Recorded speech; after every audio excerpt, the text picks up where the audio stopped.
Good morning. अरे भाई, ये आज सुबह सुबह स्टूडियो में इतनी दौड़-भाग क्यों हो रही है? क्या वजह है भाई इसकी आज?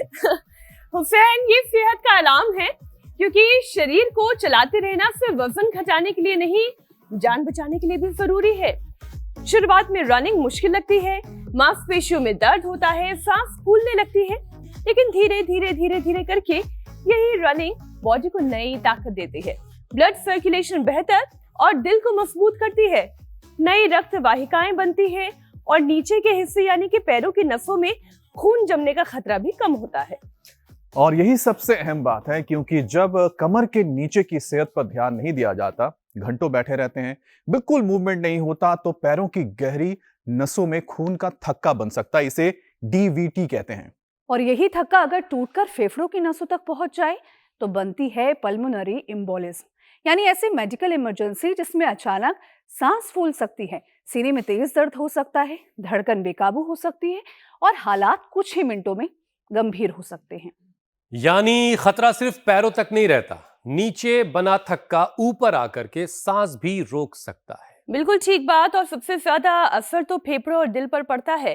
फेफड़ों में ऑक्सीजन का फ्लो रुकता है, दिल के दाहिने हिस्से पर जोर पड़ता है और चक्कर, बेहोशी, चेहरे या पैरों में सूजन के अलावा शॉक और हार्ट फेलियर जैसी नौबत भी आ सकती है। कुछ मामलों में दिमाग तक असर पहुंचने का खतरा भी बन जाता है।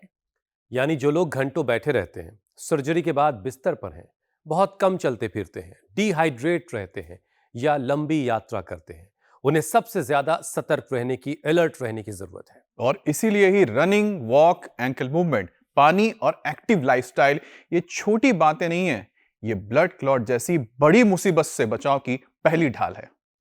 और ये सब तब हमें योग गुरु रोज सिखाते हैं ये सारी चीजें। तो चलिए आज इस खतरे को कैसे दूर करना है, इससे कैसे निपटना है, जो चुपचाप हमारे पैरों से चलता है और धीरे धीरे हमारे फेफड़ों तक पहुंचकर हमारी जान के लिए आफत बन सकता है। इससे बचने के सारे उपाय स्वामी जी से जानेंगे। स्वामी जी प्रणाम, बहुत बहुत स्वागत है आपका। प्रणाम स्वामी प्रणाम जी, स्वामी जी। सुप्रभात। सुप्रभात।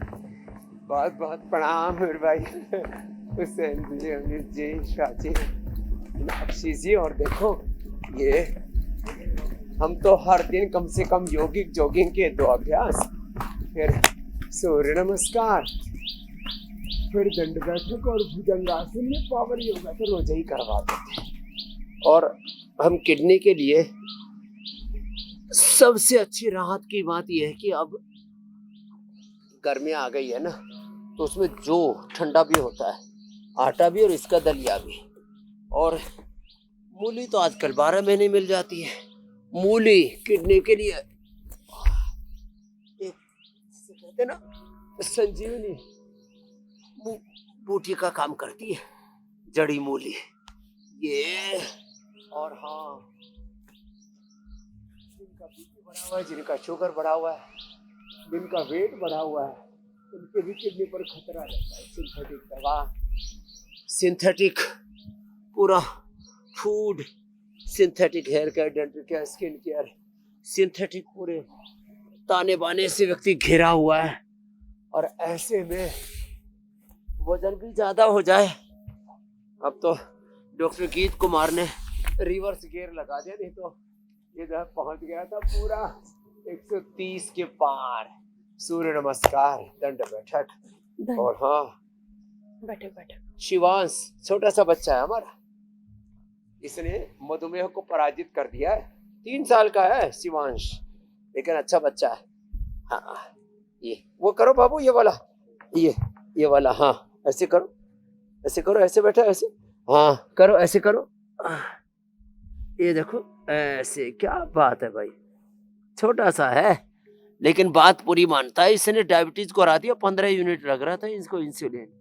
हाँ, और ये मंडूक आसन तो सबको करना ही है, योग मुद्रा आसन। छोटी किडनी के लिए भी बहुत जरूरी है, शुगर के लिए, बीपी के लिए, 3 बड़े खतरे से निपटा जा सकता है। बस जी मेरे भाई, लापरवाही वाला जो जिंदगी जीने का अंदाज है, उससे बाहर निकलिए और थोड़ा सा अलर्ट रहिए, थोड़ा सा अवेयर रहिए। स्वामी जी के साथ रोजाना जुड़िए, योग करिए और थोड़ा पसीना बहाइए, फिर देखिए जिंदगी कितनी खुशगवार है।